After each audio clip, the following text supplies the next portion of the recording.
Welcome, everyone, to the Full Life Podcast, where we hope to inspire, challenge, and clarify your next steps in faith.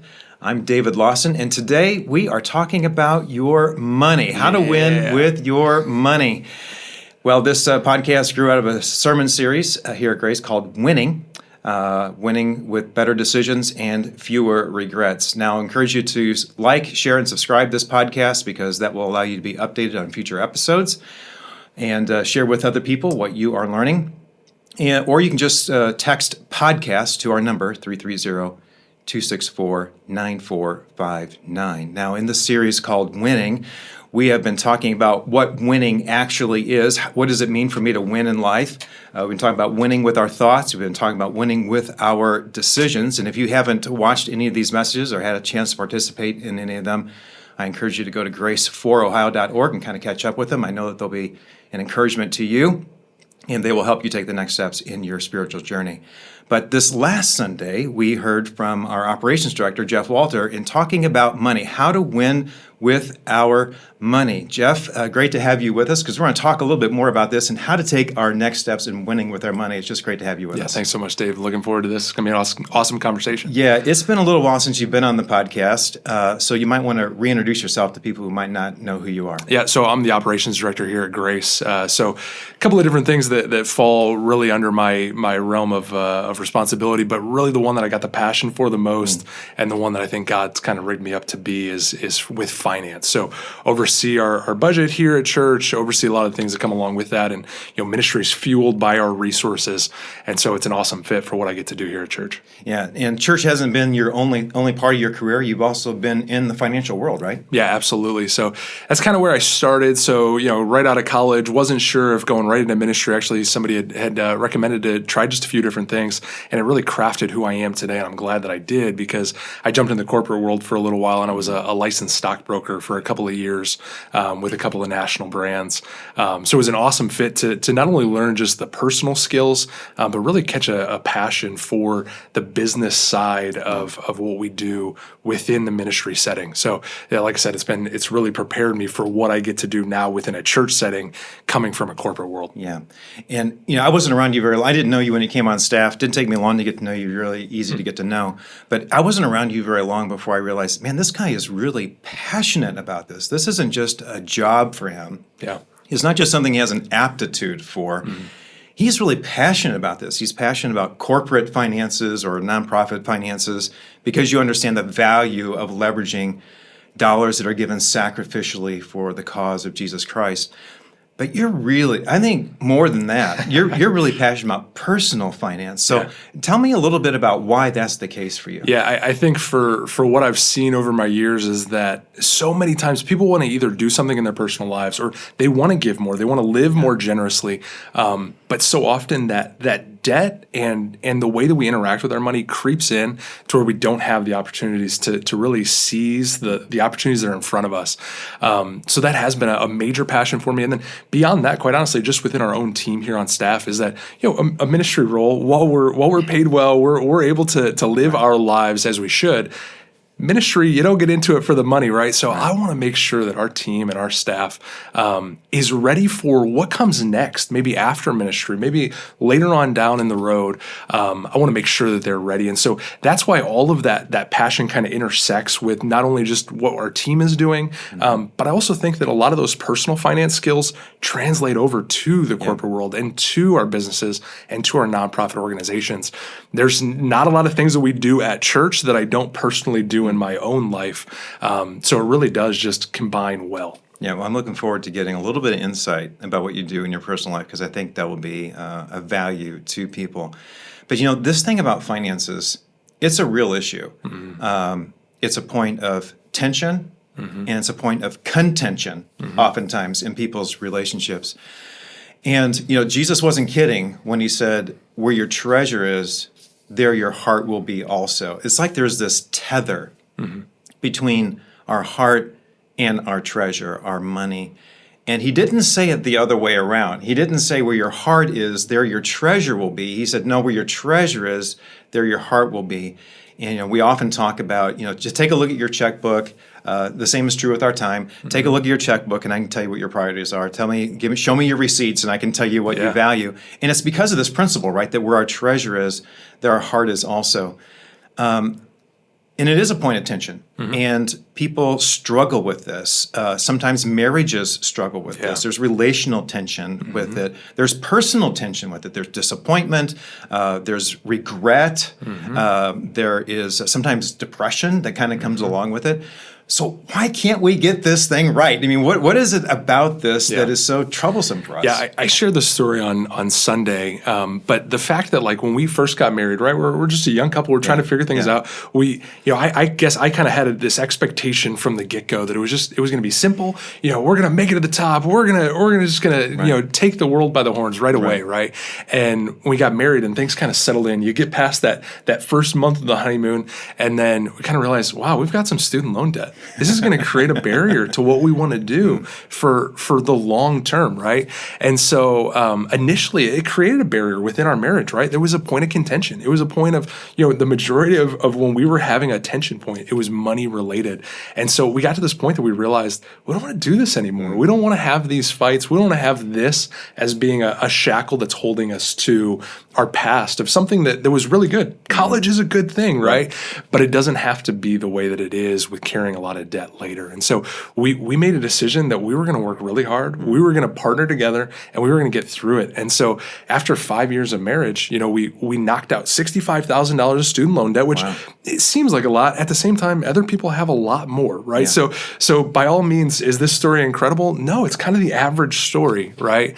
But through that, we were able to buy a house. We also had a couple of kids, and we set ourselves up for the now. That's what is so exciting, is that, 10 years ago getting married, this thing that we said, we're going to set our sights on a little bit further down the road, we're realizing that reality now, which is pretty awesome to see. And so that's what I want for people. And I want them wherever they're at. It doesn't matter the age that people are at, that they can make a change. And it all starts with that change. If they create a little bit of change in their life, things can look drastically different a month later, 6 months later, 10 years later.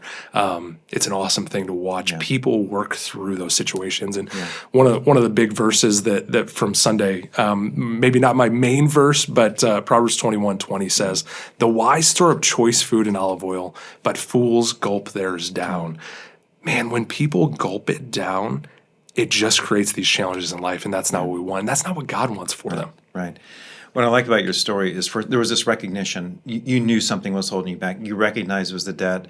In our culture, it's no big deal. Yeah, that's part of life. You can't live without the car payment. You have to have it, right? Exactly. So you recognize it first of all, and I think that's one of the things that will help people to win is really recognize those things that are actually holding you back, and don't buy into what the culture is saying. Yeah, right? Yeah. One of the key things that I want people to remember from Sunday is that sometimes you got to live weird. Yeah. Sometimes you got to stand out. Good. When you're making a difference in your life, when you're doing things that are countercultural, you're gonna stand out. It's gonna be a little bit weird. It's gonna feel kind of uncomfortable at first, but man, what a better way to live. Yeah.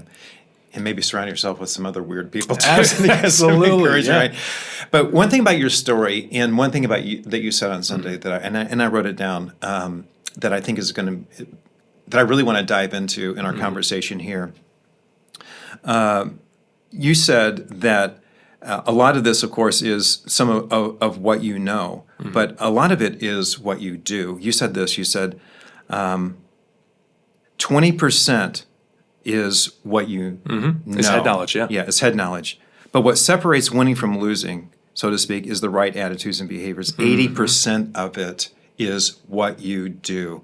And so what I want to do is I want to talk about what attitudes and behaviors do we have to have?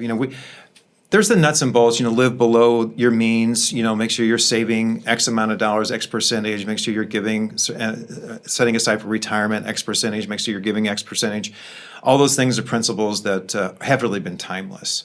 I remember listening to Dave Ramsey one time, and he talked about the study that they did on people who retired with $1 million. And he said, you know what distinguishes people who retire in that position versus people who don't? He said, they actually save money. It wasn't about which broker they went with. It really wasn't as much about what mutual funds. They just actually did it. They put money aside. And so it is behavior. A lot of it is behavior. Yeah. So what would you, if you were to start out with either an attitude or behavior that you think is key for us to develop if we want to win with our money, what's the first thing that comes to your mind? Yeah, I mean, it's always contentment. That's the hardest thing for every single one of us, myself included, right? It's easy to sit here and say, oh, we did this and we did that, and it's so easy to do. No, it is a daily struggle to make sure that we're content. That's why, I challenged our church and all those listening, wherever at, Medina, Worcester, our online community, towards a financial fast for February. That's something that we've done the last few years within our family, because it's so easy to let lifestyle creep in over the other 11 months. So we take the shortest one of the year, and we say, we're gonna live like we used to. We're gonna live like when we had to do this, to remind ourselves, we have so much. We have so many good things that God's given to us. And so I think it's important to put those checks and balances into our world. Maybe it's February, maybe it's another time of year, maybe it's just, again, a daily thing where we're realizing, man, God has given us everything. And no matter what you have, there's always somebody with more. We all have talked about that before, or heard that before.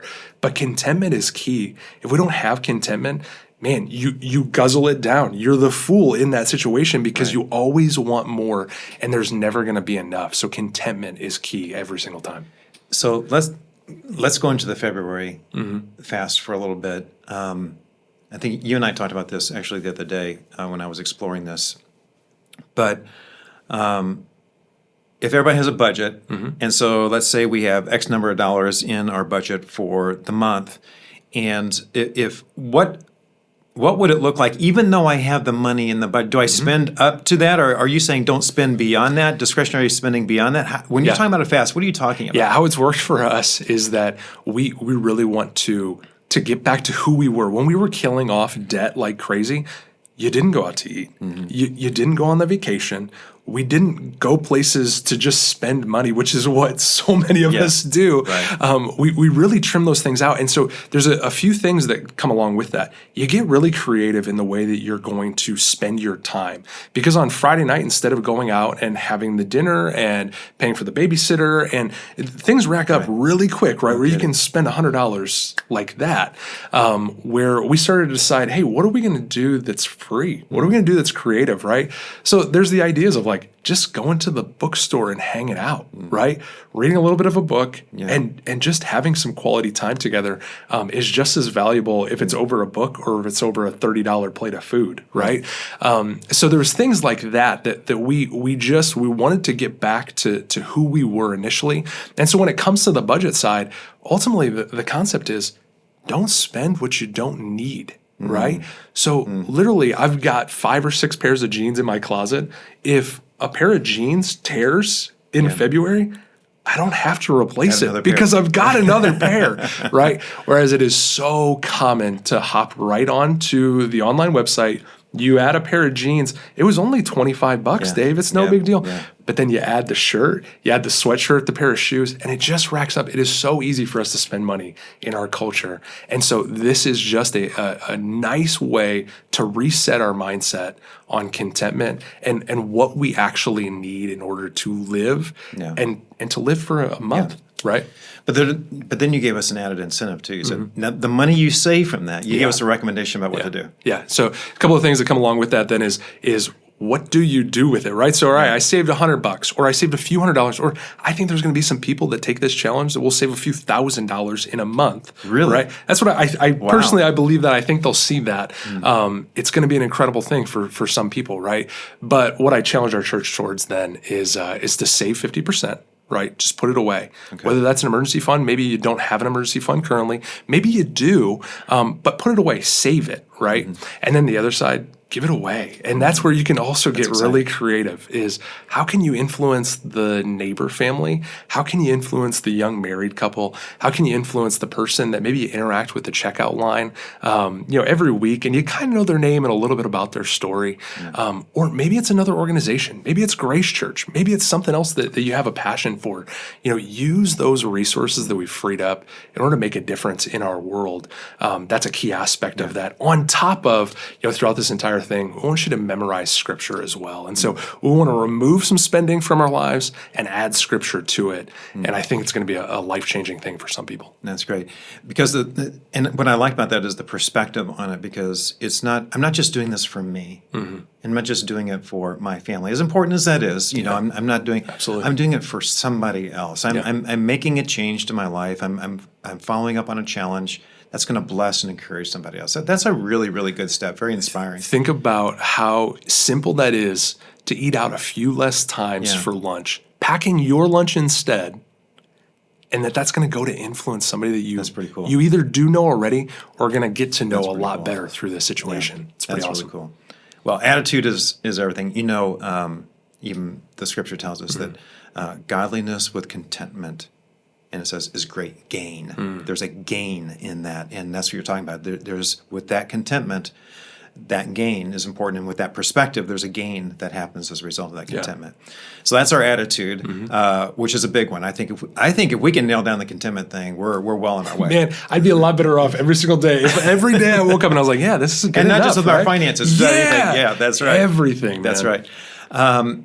Now, what about a behavior? If you were to pinpoint a behavior, what would you say it would be? Yeah, well, first off, it is just that spending aspect, right? It is so simple just to go and just spend. Yeah. It's so convenient to swipe the card. Right. It's so convenient to say, I woke up 5 minutes late. I forgot to pack my lunch today. Yeah. Those are those behaviors that I think really nail us.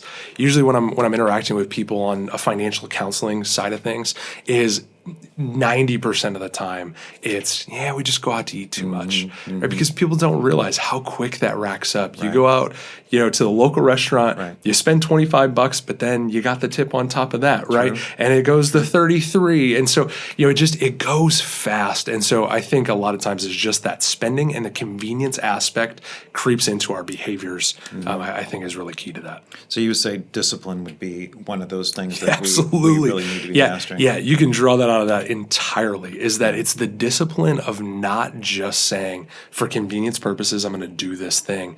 Man, and again, same thing. If we could all wake up with more contentment and more discipline, boy, we'd be in a great spot, wouldn't we? Absolutely. In the structure of, this is going to cast a negative light on a budget, because that's not how we want to look at it, because people do look at a budget as being restricting. But really it frees you. It frees you. It frees you a lot. But it has a built-in discipline to it. It's like it allows me to spend on what I've agreed that I'm going to spend my money on. So the perfect example, and however far your budget goes down, right, is that you can budget out every last purchase, right? Let's say that somebody's like, I don't think I want to do that, because I think it is restrictive, right? Let's say you start somewhere. So an easy one for us that we budget for every single paycheck, right, is vacations. We really enjoy having a nice vacation that we can go and enjoy with our family. And so what that creates for us is that when we know every single paycheck is taking this much money and putting it away for our vacation together, where when it comes to vacation time, we know what we can do, right? We don't have an argument. We don't have a conflict over where we're going to go or how much we're going to spend or what to do for food. No, literally we get to go and we say, hey, we've got this much money available. The hotel's going to cost this much. The rental car, if we're going somewhere that we need a rental car, costs this much. Fuel costs this much. And then, hey, we've got still $300 left over for food. Let's spend it. Let's go to some really cool meals, right? So it's something that, it frees you up to not have to have the fight and to know what you get to do is it's freeing. Yeah, absolutely. I call those yes vacations. Yeah, we can do that. Yes, we can do that because we've got it budgeted for. In a previous conversation I had with you, I remember, and I wrote it down for this because I didn't want to lose track of it. You said that discipline turns contentment into behavior. I said that, man. That sounds really good, Dave. It's really good. I don't remember saying that, man. That's incredible. Maybe I came up with it. I don't know. But I like that. Discipline turns contentment into behavior. And so if you don't have a pathway, if you don't have if you don't put boots on it, then contentment is just contentment, and I'm not doing anything with it. But it allows my contentment to be active. So discipline turns contentment into behavior. Yeah, it's the determination of that.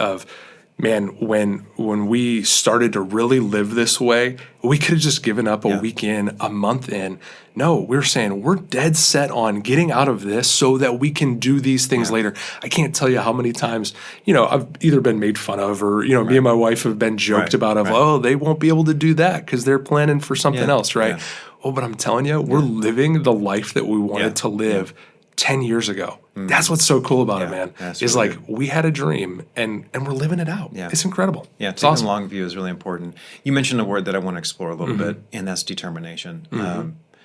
And I think that's one of the things you pass on when you're doing counseling with other people. You're talking about this, is you bring that element of determination in it. Talk to us a little bit about the value of determination when it comes to winning with your finances. Yeah, one of the key things, especially for somebody that's struggling initially, that comes and asks for help, we try to get one quick win, right? So it's pretty simple a lot of times, but is a mental thing, right? To get that first initial win, where I think canceling the Pandora, the Spotify, the Netflix, the whatever the thing is of choice, we're a subscription culture across the board. It's so easy to do. Yeah, the moment that somebody clips one of those off for the first time, they get a little bit of a win and they realize, I just made the first step towards the way that I want to live is huge, because it drives that determination that when it gets harder, or when you're like, I'm never going to get out of this. Yeah, sometimes it is not easy. Sometimes it's really uncomfortable because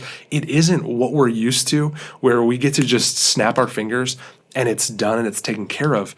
No, it's inconvenient sometimes, where driving people towards the determination of the long view is key, because you need that in order to get out of the situation you're in, but also then to stay in the situation that you want, right? It gets more comfortable and it gets more freeing and it becomes easier.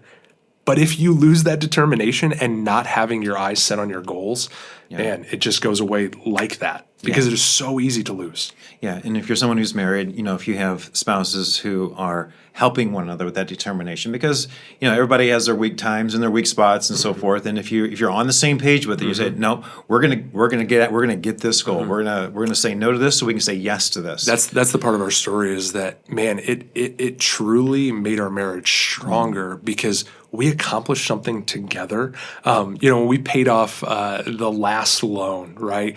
We kind of were like, well, what are we going to do now, right? And I remember, I think my first purchase was, I had gone without buying new shoes for like 3 years. And I was like, I want a new pair of shoes. Yeah. So that was what I bought. I don't remember what Aaron bought. So you went and bought a $12 pair of shoes, right, no, Jeff? no, it was like $50. Oh, come on, Dave. Jeff. Big spending. That's over the top. No, but it was one of those things that, man, it created this bond for us that even now we get to look back on. We're like, we did that together so that our kids would be better off, so that our marriage would be better off. Man, our families changed because of what we were able to do together. Yeah. Absolutely. All right. So certainly encourage people to listen to the message. There's a lot more to this, but what we're exploring here is some of the things that we weren't able to touch as much on in the message.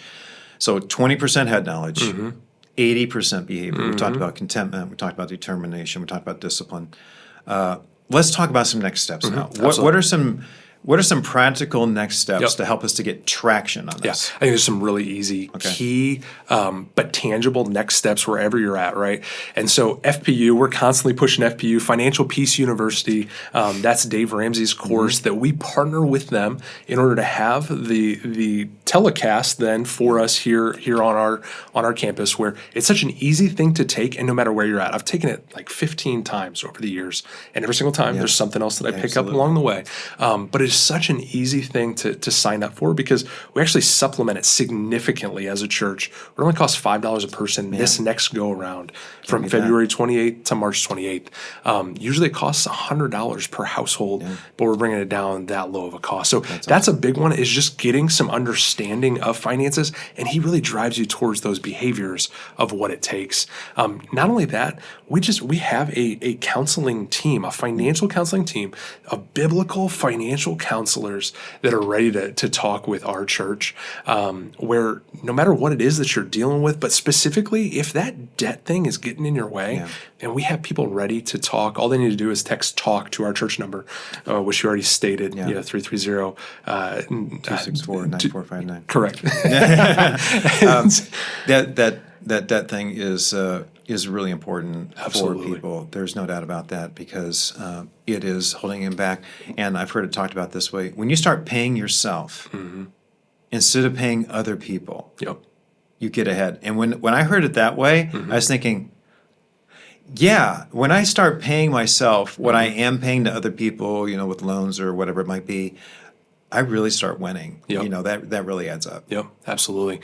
Some of the other key ones then as well is the financial fast that we dug into quite a bit here, and that's that's the like, hey, I'm really jumping for it. I'm going for it. If people are ready to take that challenge, I know that it's going to change the way that they look at money and the way that they look at the rest of their year. So that one is big. That's what I'm really excited to hear the stories that come out of that. Cool. But not only that, when it comes to giving as well, generosity is a key aspect to every bit of this. Because if we free up money and we don't have an outside, the world around us mindset, hey, what are we doing this for, right? That's part of the reason I got out of the corporate world was like, hey, I don't know that I'm doing this for anything that's really long-term satisfaction. I want eternal differences, right? That's what generosity allows us to be in the game. We say that a lot from our stage. Man, we want to be in the game. I want to be involved in what God's doing through our church and what he's doing in the world. And generosity allows me the ticket to the match, right? I get to be there when I give. I think you're right there. I think it gives us a chance to extend our influence without being present, and I love that about the giving aspect. There's no doubt about that. And Jesus said, "Freely you've received, freely give." When we understand that we are repositories of his generosity and all that we have, regardless of how much or how little we feel like it is. You talked about before, there's always somebody who has more, but there are a lot of people who have less, and so. Whenever we can free up and steward our finances well, we're all going to leave it behind. I heard someone say before, there are no U-Hauls behind hearses, and that's true because you leave it all behind.